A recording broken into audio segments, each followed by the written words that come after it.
Europe 1. Mais d'abord, le journal de 8h sur Europe 1, Christophe Lamar. Bonjour Christophe. Bonjour Dimitri, bonjour à tous. Nicolas Sarkozy va savoir s'il reste ou non en prison.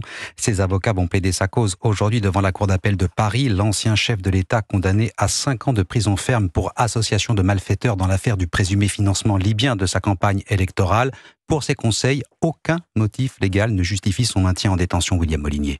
Oui, car pour le maintenir en détention, la justice doit démontrer qu'il n'existe aucun autre moyen que la prison pour garantir un certain nombre de critères, parmi lesquels la conservation des preuves, la non-concertation entre différents protagonistes, la mise à disposition de la justice ou la sécurité de l'ancien président.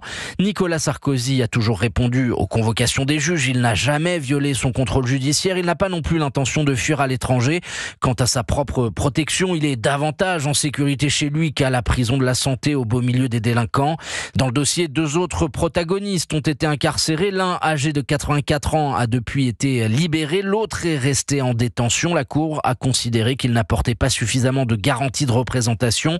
Pour Nicolas Sarkozy, la justice peut aussi ordonner une assignation à résidence sous bracelet électronique. Ses avocats, eux, devraient réclamer une libération sous contrôle judiciaire, le même qui a été mis en place durant près d'une décennie d'instruction et qui a toujours été scrupuleusement respecté par Nicolas Sarkozy. William Molinier, un ancien président de la République française en prison, une première sous la Ve République. Les réactions ont été nombreuses en France, mais aussi à l'étranger. L'un des conseillers en communication de Donald Trump se désole du sort fait à Nicolas Sarkozy. Alex Posavitz sera l'invité à 11h30 de Christine Kelly sur Europe 1. Mettre un ancien chef de l'État, dit-il, ce n'est jamais une bonne chose. Extrait.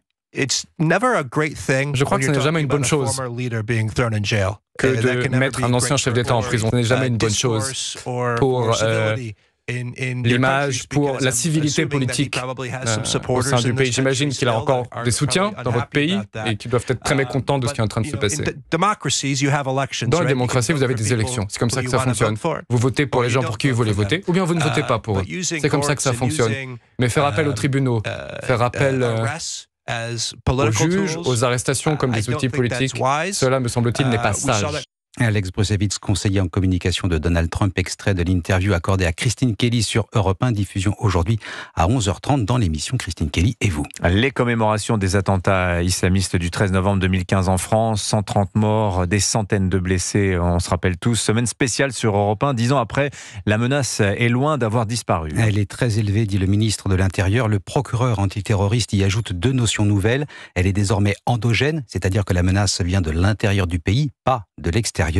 Et les candidats djihadistes sont de plus en plus jeunes. Témoin la mise en examen récente de 3 jeunes femmes soupçonnées de préparer un attentat. Depuis 10 ans, en réalité, la France a basculé dans un régime de vigilance permanente, la surveillance partout, tout le temps, Jean-Baptiste Marty. À commencer par les contrôles à l'entrée des stades ou devant les salles de concert. Écoutez Axel Ronde, porte-parole du syndicat de police CFTC. Il y a plus de sécurité, il y a beaucoup plus de vigiles, il y a beaucoup plus de palpations de sécurité, il y a des détecteurs de métaux, il peut y avoir des installations de scanners corporels. Des fouilles renforcées et systématiques, là où avant en 2015 ce n'était pas toujours le cas. Pour certains événements comme pendant les Jeux Olympiques, les spectateurs sont même criblés, c'est-à-dire contrôlés à partir des fichiers de police pour savoir si la personne est par exemple fichée S. Un moyen pour les autorités donc de s'assurer qu'aucune menace n'est présente.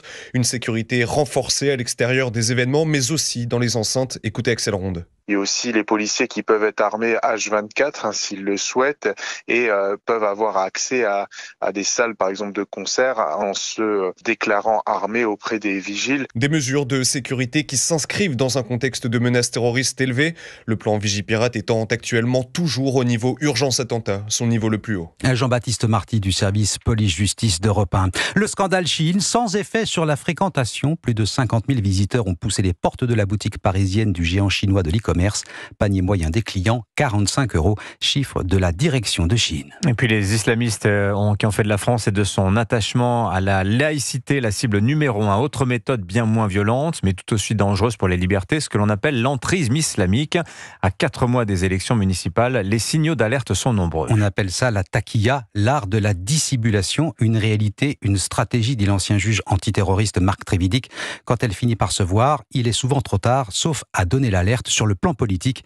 Des élus locaux attestent des pressions exercées par les musulmans les plus radicaux, parfois proches des frères musulmans. Exemple dans la région Nord, reportage Maximilien Carlier. Repas halal et créneaux de piscine séparés pour les femmes et les hommes. Voilà ce qu'ont voulu obtenir des proches des frères musulmans, faisant pression sur plusieurs conseils municipaux du Nord. Ils vont en fait dans le sens des priorités affichées par les élus pour faire adopter leur projet. Exemple avec l'ouverture d'une école musulmane hors contrat à Rem. Aymeric Robin, l'édile communiste. Quand je deviens maire de Rem, j'oriente mes politiques municipales sur les enjeux d'éco-citoyenneté. Et curieusement, le projet éducatif de l'école confessionnelle tournait autour de l'éco-citoyenneté. Alors que derrière, c'était l'arbre qui cache la forêt ou une fausse barbe. Le souci du religieux plutôt que l'intérêt général, poursuit l'élu PCF. Nous sommes un laboratoire pour les proches de la famille Qsen, des extrémistes désormais affiliés LFI pour Yohann Senet, ancien secrétaire de la section socialiste de Denain. Aujourd'hui, ils adhèrent à visage découvert à la France insoumise, parti antisémite qui porte la haine de la République, qui les a acceptés en toute connaissance de cause dans ses rangs. Une dérive dangereuse que dénonçait il y a quelques semaines Cédric Brun, conseiller régional dans les Hauts-de-France, qui a claqué la porte de la France insoumise. Maximilien Carlier, correspondant d'Europe 1 dans le Nord. Les discussions budgétaires à l'Assemblée nationale, la partie recettes de la Sécu a beau avoir été adoptée, pas sûr que l'examen du texte puisse aller à son terme. L'horloge constitutionnelle est impitoyable. Il reste 2 jours de débat, près de 400 amendements encore à examiner. Reprise des discussions mercredi, avec le vote sur la suspension de la réforme des retraites et le vote global sur l'ensemble du texte pratiquement dans la foulée. L'Assemblée qui a eu le temps d'adopter une série de mesures avant minuit hier soir. Les députés votent la limitation des arrêts de travail, 1 mois pour une première prescription, 2 mois pour un renouvellement avec possibilité pour les médecins de déroger au plafond. Le Parlement qui approuve également la création d'un réseau France Santé pour lutter contre la désertification médicale, mesure portée par le Premier ministre Sébastien Lecornu. Et puis dans un peu moins d'une semaine, cela fera 1 an que Boualem Sansal est emprisonné en Algérie. L'écrivain franco-algérien détenu dans un contexte d'extrême tension entre Paris et Alger. 1 an plus tard, la situation n'a pas beaucoup évolué. À 80 ans et diminué par la maladie, Boualem Sansal reste en prison malgré les demandes répétées de remise en liberté. Mayalène Trémollet. Depuis plusieurs mois, la réponse est la même. Le gouvernement français poursuit les discussions avec les autorités algériennes. Pourtant, après sa condamnation en appel à 5 ans de prison en juillet dernier, et ce malgré son âge et sa maladie, aucun signal positif n'a été envoyé par Alger sur une éventuelle grâce de Boualem Sansal. Arnaud Benedetti, membre actif du comité de soutien de l'écrivain. Depuis 1 an, on alterne des phases d'espérance, d'espoir et des phases parfois de découragement. Depuis 1 an, chaque fois qu'on nous a annoncé une libération imminente, cette annonce a été infirmée par les faits. Il faut dire que dans le contexte actuel, rien ne présage d'un apaisement des tensions avec le gouvernement d'Abdelmadjid Tebboune. Bien au contraire, la dégradation des relations bilatérales entre les deux pays est telle que l'Assemblée nationale votait il y a 2 semaines pour une proposition de résolution réclamant l'abrogation des accords de 1968, sans être prise au sérieux par Alger, qui qualifie l'affaire de franco-française à ce stade. De leur côté, les filles de l'écrivain déplorent le silence de l'Élysée et réclament désespérément au chef de l'État des nouvelles officielles de leur père. Mayalène Trémollet du service politique d'Europe 1. Un mot de sport, le Masters de tennis de Turin en Italie. Rendez-vous des 8 meilleurs joueurs de la saison. Carlos Alcaraz récupère ce matin et momentanément, attention c'est important, la place de numéro 1 mondial après un premier succès en 2 manches hier contre Alex de Minaur. 2 manches aussi pour Alexander Zverev, vainqueur de Ben Shelton. Mais enfin bon, la lutte entre lui et Yannick Sinner, c'est pas terminé pour la place de numéro 1. Merci beaucoup Christophe Lamar, c'était votre journal. Allez, restez avec nous sur Europe 1 dans quelques instants. La grande interview Europe 1 CNews, l'invité ce matin de Sonia Mabrouk.